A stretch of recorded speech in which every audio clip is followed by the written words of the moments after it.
ইউরোপীয় ফুটবলে একটা সময় ওনাকে নিয়ে কি মাতামাতিই না হয়েছিল। অ্যাটলেটিকো মাদ্রিদ যখন ওনাকে চড়া দামে কিনে নিচ্ছিল, সবাই ভেবেছিল রোনালদোর পর পর্তুগালের পরবর্তী মেগাস্টার হতে যাচ্ছেন এই ছেলে। কিন্তু চেলসি বার্সেলোনা ঘুরে ওনার কপালে জুটেছিল শুধু একটা শব্দ, ফ্লপ। হ্যাঁ, কথা বলছে পর্তুগিজ সেন্সেশন জোয়া ফেলিক্সে।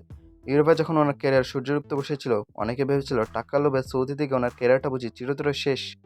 কিন্তু বস, জাস্ট ইমাজিন করুন, এই মৌসুমে সৌদি প্রো লিগে এসে ফেলিক্স যা করে দেখিয়েছেন, তা দেখে ওনার পূর্ণ নিন্দুকরা এখন মুখ লাগানোর জায়গা খুঁজে পাচ্ছে না। ইউরোপের ফ্লপসালিটি আজ মরুভূমির বুকে এসে হয়ে উঠেছে খাঁটি সোনা। চলুন এই মৌসুমে সৌদি প্রো লিগে জোয়া ফেলিক্সের সেই অবিশ্বাস্য আর চোখ ধাঁধানো পরিসংখ্যানের উপর একটু চোখ বুলিয়ে নেওয়া যাক। ওনার নামের পাশে জলজল করছে পুরো 33টি ম্যাচ আর গোল সংখ্যা। মাঠের চারিদিকে ডিফেন্ডারদের নাচিয়ে তিনি একাই করছেন দুর্দান্ত 20টি গোল। গল্প এখানেই শেষ নয়, নিজে গোল করার পাশাপাশি সতীর্থদের দিয়ে করেছেন আরও 14টি গোল। অর্থাৎ ওনার ঝুলিতে আছে 14টি অ্যাসিস্ট। তার মানে দাঁড়ালো এই মৌসুমে সব মিলিয়ে মোট 34টি গোলে সরাসরি অবদান রেখেছেন এই এক জোয়া ফেলিক্স।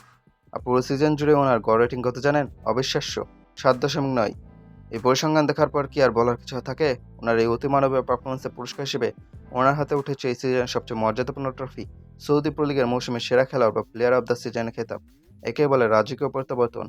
ফেলিক্সের এই সাফল্য দেখে ইউরোপের কিছু কোচের এখন নিশ্চিত বুক ধরপানি শুরু হয়ে গেছে। ডিয়েগো সিমিওনে ওনাকে ডিফেন্সিভ ফুটবলে খাঁচায় বন্দি করে রেখেছিলেন, চেলসিতে গিয়ে ওনার মেধার সঠিক মূল্যায়ন হয়নি।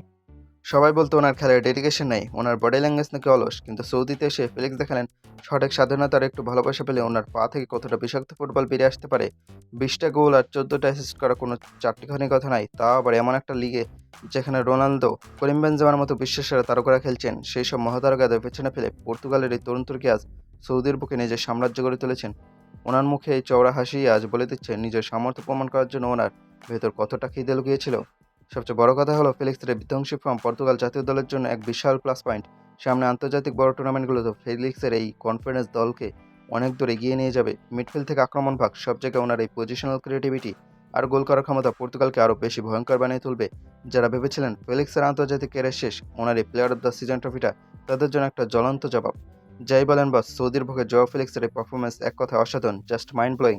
ওনার এই ফর্ম দেখার পর ইউরোপের বড় বড় ক্লাবগুলো কি ওনাকে আবার ফিরিয়ে নেওয়ার জন্য টাকার বস্তা নিয়ে লাইনে দাঁড়াবে? ফেলিক্সের এই 34টি গোল অবদান এবং সৌদির সেরা খেলা হওয়ার নিয়ে আপনাদের মতামত কি? ওনার কি এখনও ইউরোপের শীর্ষ লিগে ফিরে আসা উচিত, নাকি সৌদির এই রাজত্বই ওনার জন্য পারফেক্ট?